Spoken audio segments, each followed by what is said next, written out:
There we go. We are recording. Okay, the meeting will come to order. We'll skip citizen comments, announcements.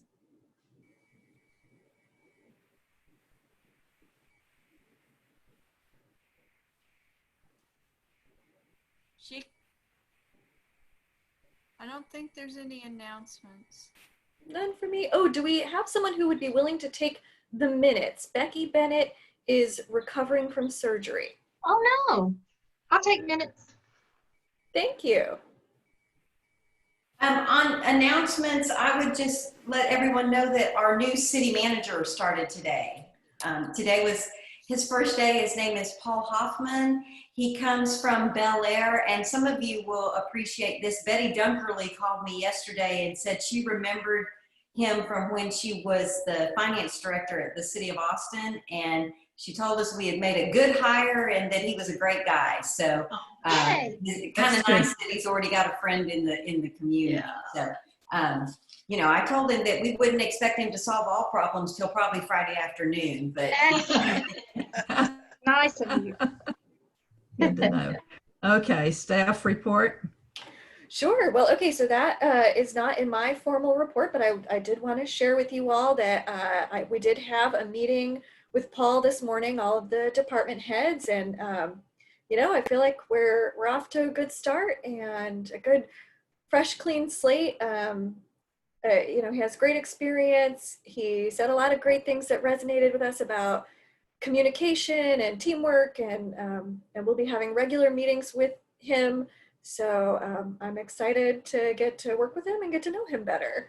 That is new, so not in my formal report here, but moving on to that, as you can see from some of the highlights here, we are still rocking and rolling at the library. It's just a whole new and different way of doing things, but it's actually going really well. We're getting a lot of great positive feedback, and our statistics look pretty good. You know, they're not the same that we're used to looking at, but I am thrilled that in just a month we had 132 people take advantage of our computer use by appointment. Our ebook circulation, of course, is just through the roof. People are boldly going to that new frontier that they had not wanted to try before, because so what we're all doing now is trying new things online. And our curbside service is just going wild. It's so popular, and we get great feedback. People use it over and over again. New people try it. We're getting a lot of really adventurous readers through that, which is really exciting. We get a lot of people who call up and say, like, well, I like mysteries with a little bit of romance. And then we just throw some stuff in a bag, and it's fun for us and it's fun for them. So that's going great. As you can see here, 1,300 curbside transactions, going really great. Excellent. Staff is okay to keep up with everything, okay? Yes. Yeah. I mean, we first thing in the morning is a little bit of a hairy time for us, because you know, I think people go in and make their requests after we've already gone. They're kind of winding their day down. So we have a good busy rush in the morning where we're stuffing bags and everything. But yeah, otherwise it's a good, manageable flow. That's really great. Well. Yeah. And then I'm really excited about this. You know, we're finding silver linings, right? Like, we're finding ways that we're innovating, and that is great. And there are ways that we've come into the 21st century, whether we meant to or not. And one of them is online card applications. So the fact that we've had 31 new people register using our online card application since April, we're excited Fantastic. about. Yeah, we are excited about that. And that it does include 9 non-residents. I spoke to 2 of them personally who called and said, I signed up for a library card. And I said, yep. And they said, you know, you live outside the city limits? And they were like, yeah, I'm calling to give you my credit card. And I was like, that is great. Let me find someone who knows how to take the credit card. And both of the people I spoke to were patient and wonderful and excited to get their cards. So yeah, that's going awesome.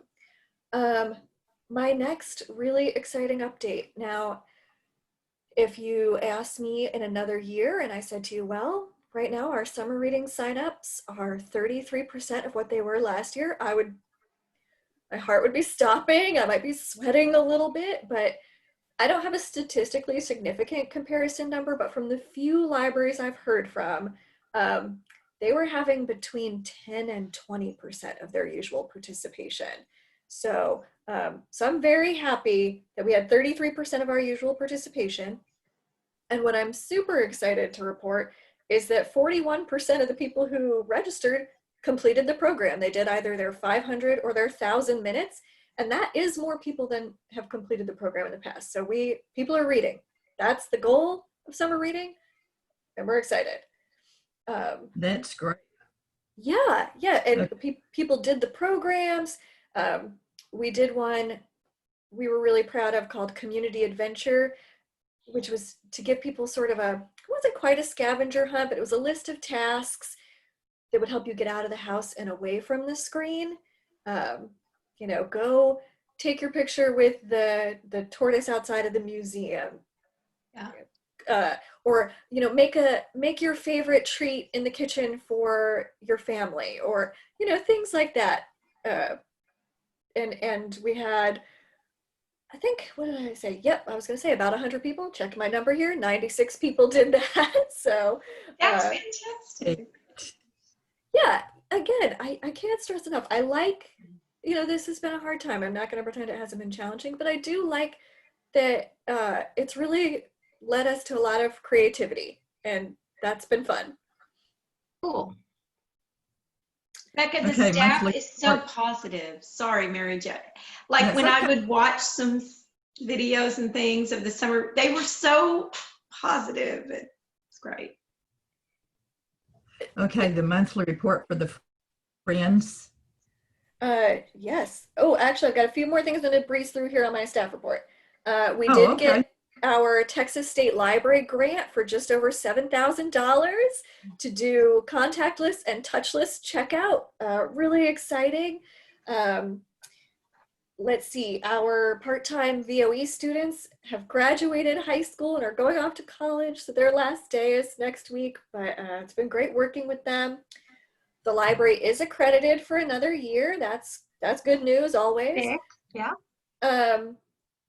I did want to make you aware of this item because I hadn't had a chance to email you about it yet, and I've been trying to give you good updates on all of our COVID response. Originally, the CDC was partnering with the Institute for Museum and Library Services and telling us, oh, 72 hours is plenty, 72 hours is plenty, for tests that they'd done on paper and plastic and other things that you find in library materials. But IMLS went ahead and commissioned a study specifically of library materials. And now we're seeing that a lot of the more common library materials, anything that has glossy pages, so like a lot of children's nonfiction, board books, braille books, magazines, all of that, they are finding detectable virus on longer, so we are now quarantining materials for 5 days. So I did want to make sure everyone knew that as part of our safety procedures. And then, I just like to include here at the end of my report, we're getting a lot of good feedback, hearing a lot of good stuff from the community. I actually had someone call today and say, oh, I see the library board meeting is tonight. Is that something I can watch? I said, yes, there's going to be a recording. And did you have a citizen's comment?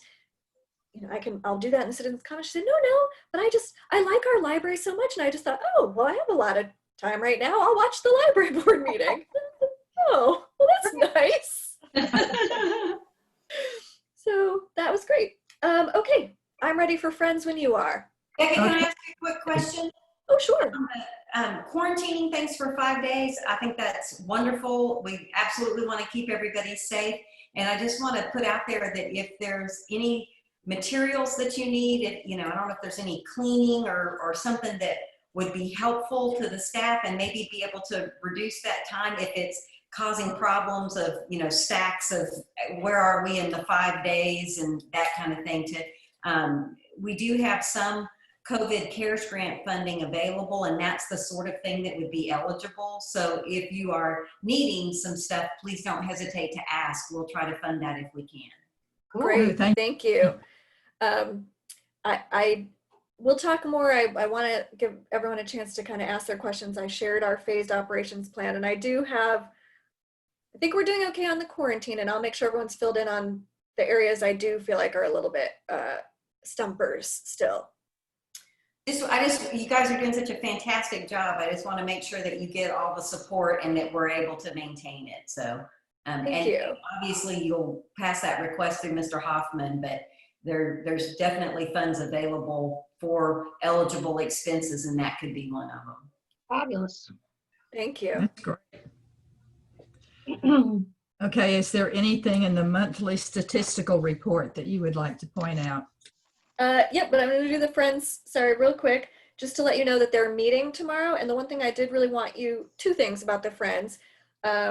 Really excited to report that our friends at the Lost Pines Garden Club, when they got stuck with all those plants and everything shut down literally 4 days before their plant sale, they just did person-to-person sales to their neighbors, where they could drop things off on the porch and do contactless plant sales, and still brought in a little over $2,000 for us, which was so, Wow.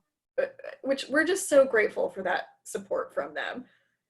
And then the other Friends thing I did want to share is that I'm meeting with them tomorrow, and they are looking at ways that we can safely move forward with their fundraising. So the leading plan right now is that we will put an honor system cart of books out on our porch for the book sale. A lot of libraries are doing this right now, and it'll just be like, take a book, leave a buck.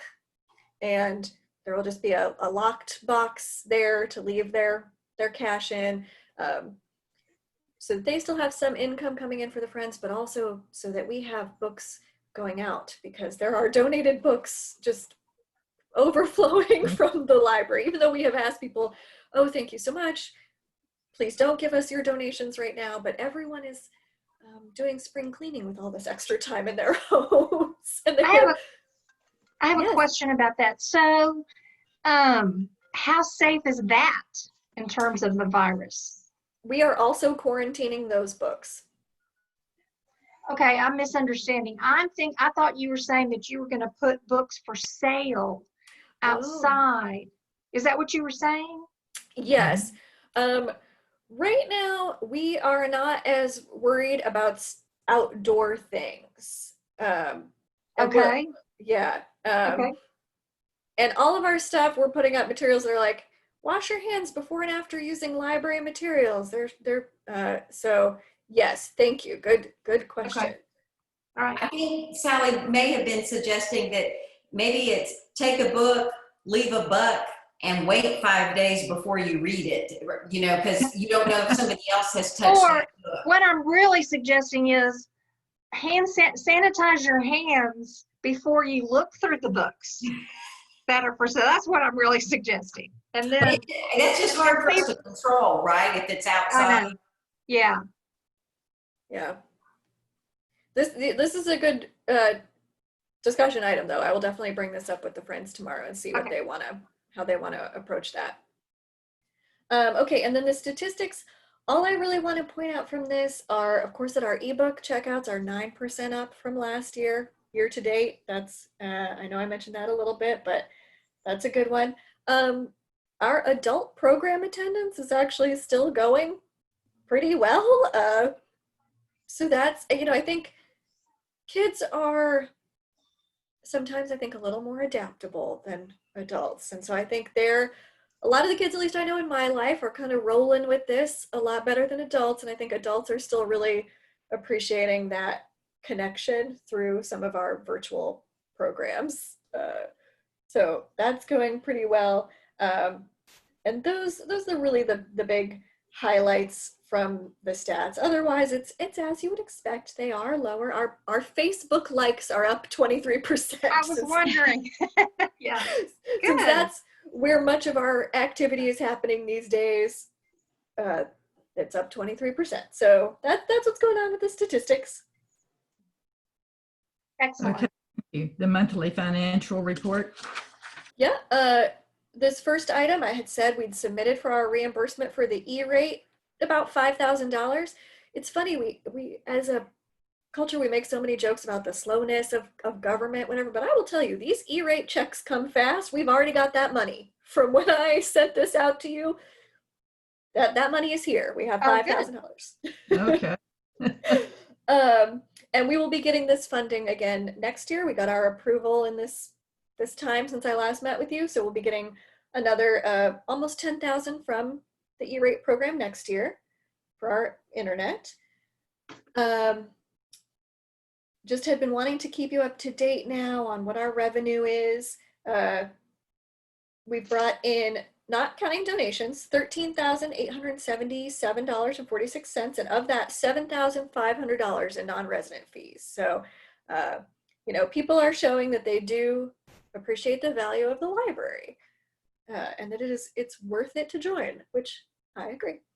And we have gotten $11,606.68 pardon me, there we go, in private donations. That's And really nice. Wow. yes, and 9,500 donated by the Friends of the Library. So we've got a good nest egg going in our library board fund, and I'll talk about that in just a moment.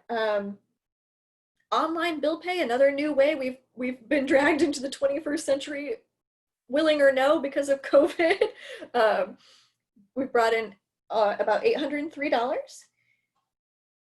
I did want you to see, you know, what had changed in budget. We had talked about at the beginning of the year how much we'd be spending on books. We did divert almost $4,000 of our, no, just over $4,000 of our print budget to e-materials to keep those ebooks circulating and keep people reading. And it has worked. Just a quick note on that library board budget. I think some folks may not have heard this. We talked about it way back when I first started, but that money is sitting there kind of waiting for a little bit of a facelift for the library. And we talked a lot about needing improved outdoor signage. But one of the many things that's kind of different now with COVID is, you know, maybe what our facelift or makeover needs to be is, how do we arrange the library so it's easier to be 6 feet apart and enjoy the library? Or do we need an outdoor programming space? Or so that's kind of, those are just some of the things to kind of just keep you aware of what kind of things we're ruminating on and what that library board money can be, it gets used for. Mhm. And it's not all just being saved, by the way. We do spend it. The money from the Friends is a part of our like programming budget that we plan to spend every year, knowing what we're going to get from them. But some of it, like the private donations, are right now just growing. Parked. Yeah. Good. Okay, and then I shared with you our proposed budget for next year. As you can see, overall, we requested 0.25% over our budget from last year. So tried to stay restrained and reasonable in light of so many things with our current situation. You know, we did ask for overtime for a custodian. You know, when I wrote this budget, I thought we might still be having open house. Now it's hard to say, but we're all doing the best we can to look at our crystal ball here. As you can see, our supply budget was reduced based solely on how we've actually been using it. We're not looking right now at a cut in any way. Of course, this is just a proposed budget. There's a lot of factors. And the whole city needs the city's budget. There's not just the library.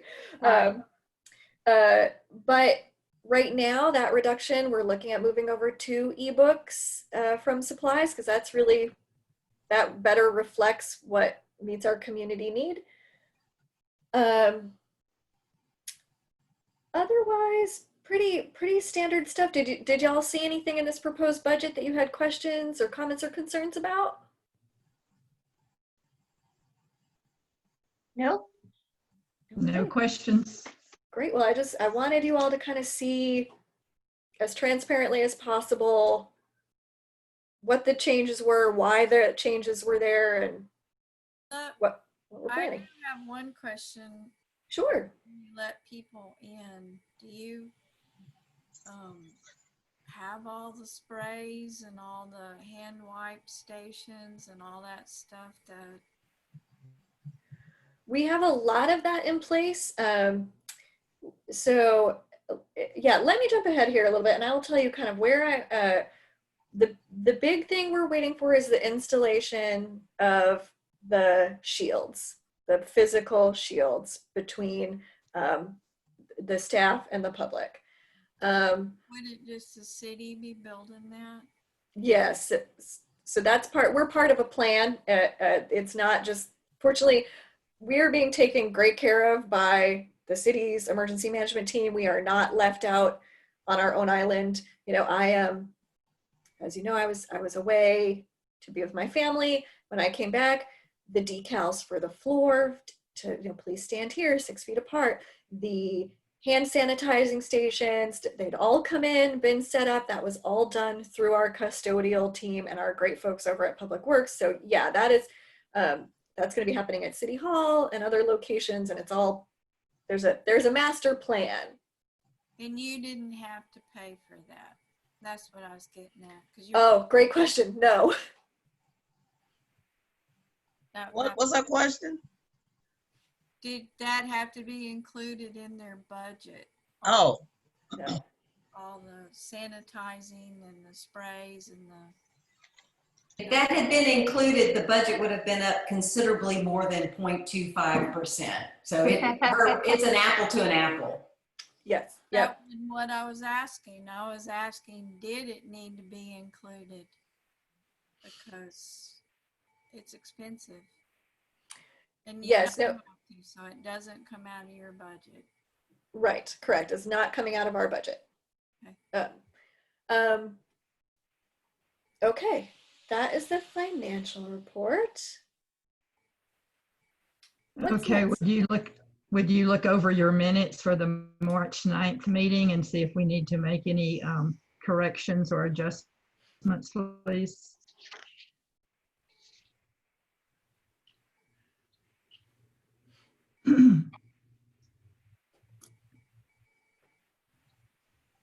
March 9th feels like 3 lifetimes ago, doesn't it? It does. It sure does.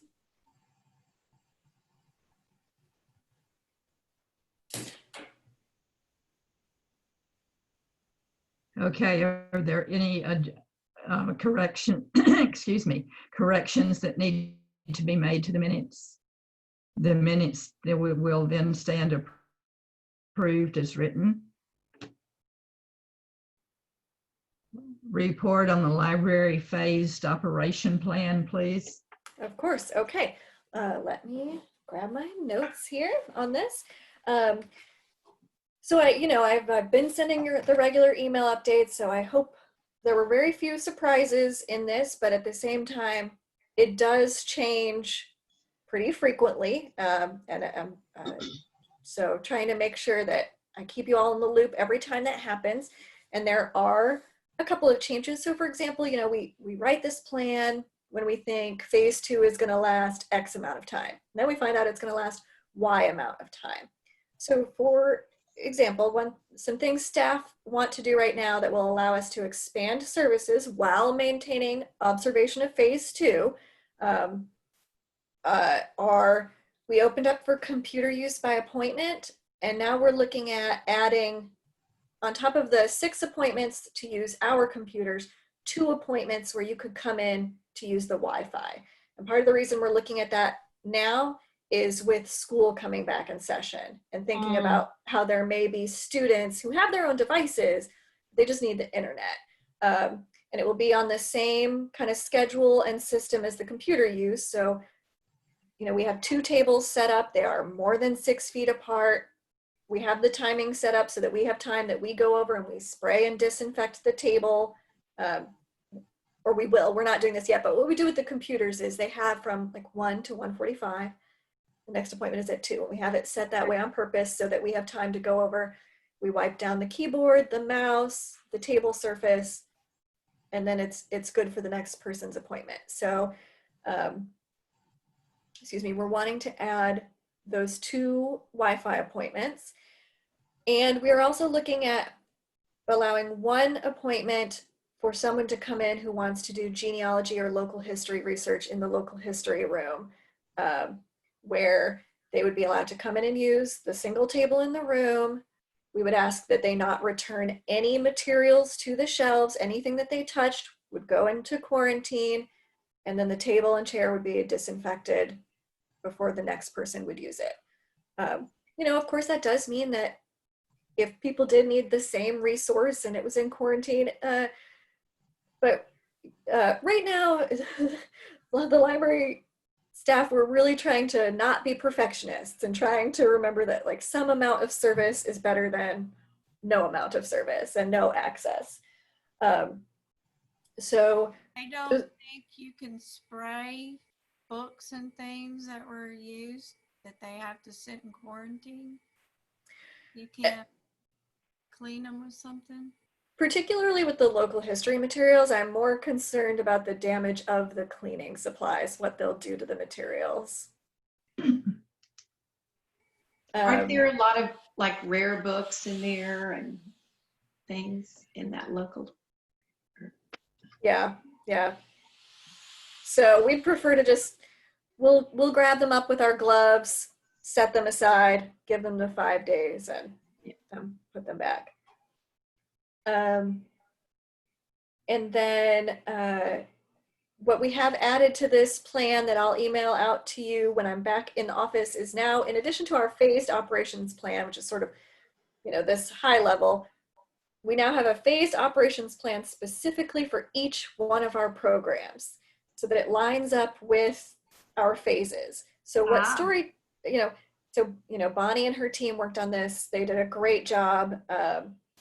But, you know, so it says phase 1, and you go across story time, phase 1, teen gaming, phase 1, adult book club, phase 1, through the phases to see what exactly, you know, we have the good broad strokes in the plan of like, oh, programming will be virtual in this phase or whatever, but now we have some concrete, it will be virtual and it will be on this platform and it will be, you know, some good standards there. So that is one thing that's going on that I will make sure I share with you that we have now as part of this plan.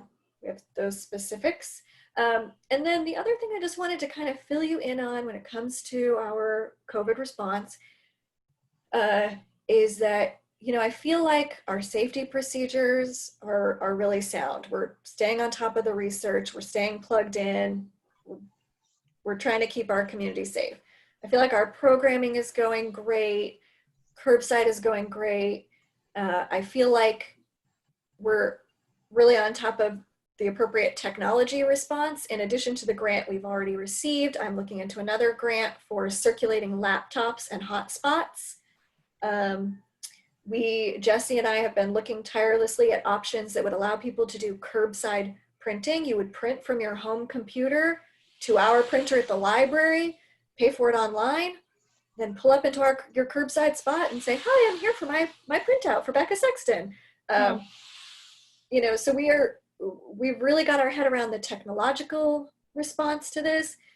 What I am still working on is sort of the physical space in the building. And my big challenge that I'll share with you that I'm still pondering and where I'm still stuck and stumped is particularly the computer furniture. I don't know if you all can kind of envision our public use computers and how they are set up in those study carrels that are not 6 feet apart.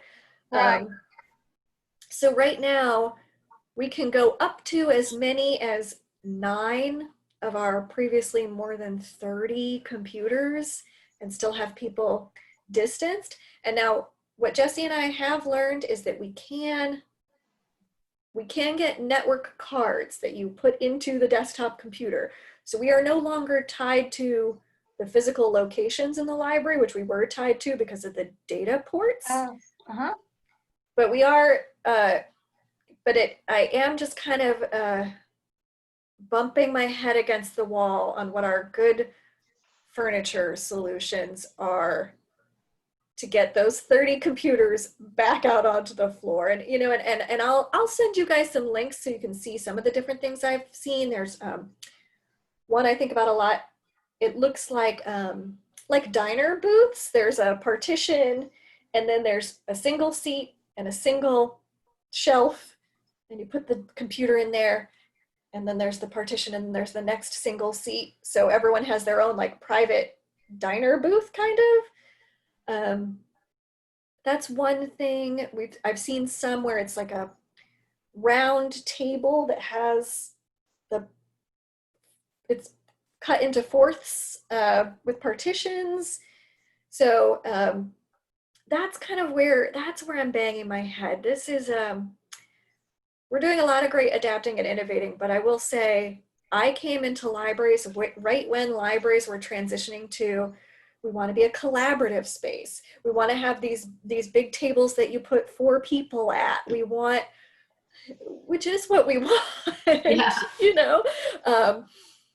And our furniture that we have now is designed to do that. It's so that's the one thing. I'm really happy with our response. I think we're really on top of a lot of things. But as we look ahead to the future, the unknown future, you know, if there's a vaccine, but people are still just nervous about being close together, or if there's a vaccine, but then there's COVID-23, or yeah.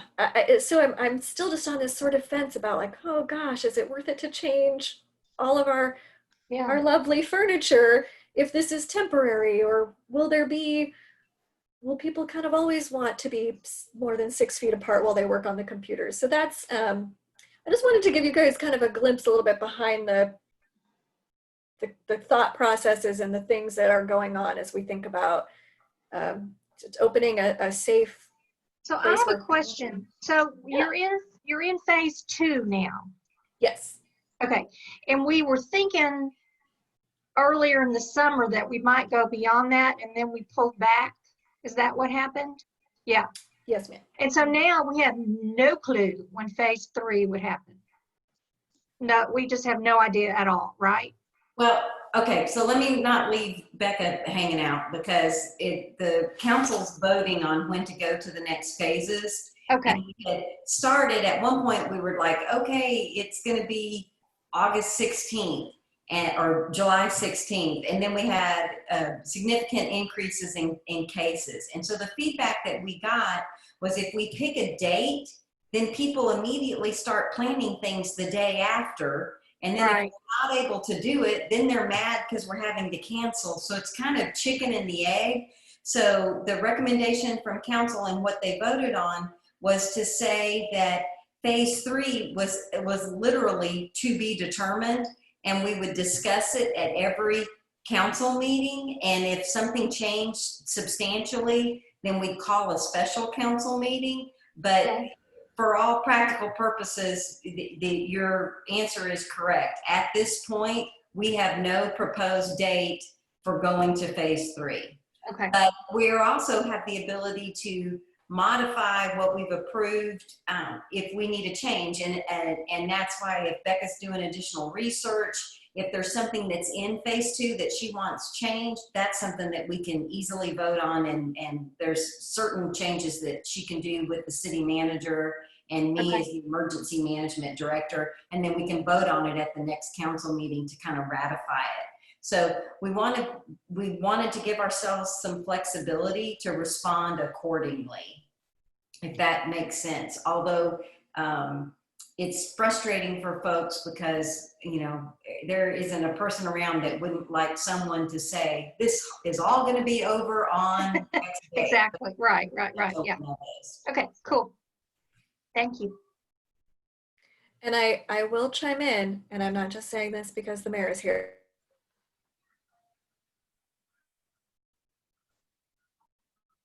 You froze.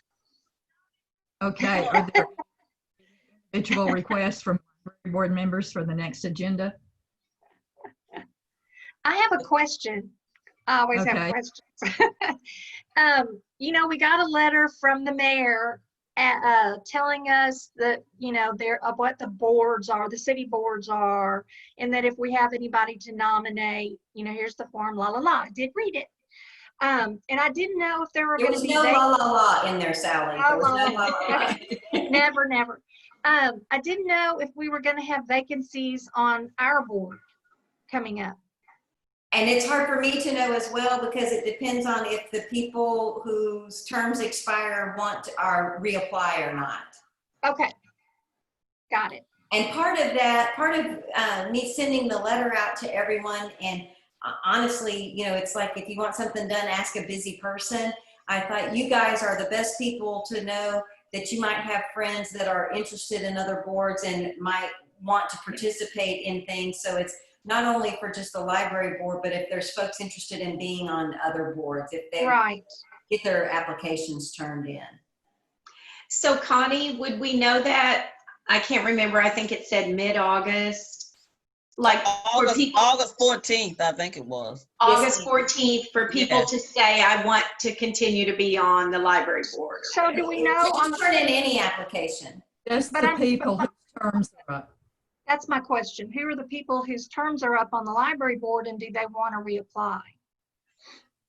I've already sent my application in. So that's Okay. a yes. There you go. Who's on the board with you, Barbara? Huh? Who came on the board with you? Came on with me. She came on by herself because she was appointed. Oh yeah, I was appointed by Ken Kessler, I think it was. Okay, so It was the a people who are up in 2020 is place number 1, Rebecca Bennett, and place number 4, Barbara Clemens. Okay. And so we just don't know about Rebecca. We could probably guess, but we might want to ask her, I guess. We seem to have lost Becca. Yeah, bless her heart. I know. She may Anyway, be trying to call back in. yeah. But thank you for asking that question. So we tried to make sure it was clear that, and thank you, Ms. Clemens, for already getting your stuff in. Not surprising that you are above and beyond excelling before the deadline. You must be a teacher.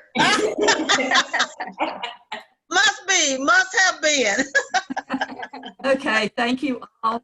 But sometimes we have folks that leave during the year. So even if we can't appoint people right away, it's nice to have those applications on file for future. Okay. Thanks, Pam. Okay. Thank you all for attending tonight. This meeting is adjourned. Oh. Thank you, Mary Jo. Thank you so much, Mary Jo. Thanks, Mary Jo. Bye, Bye. everybody. It's Bye. good to see you. Good to Yes. see you. Bye. Wish we could see you, Mary Jo. I know. Bye.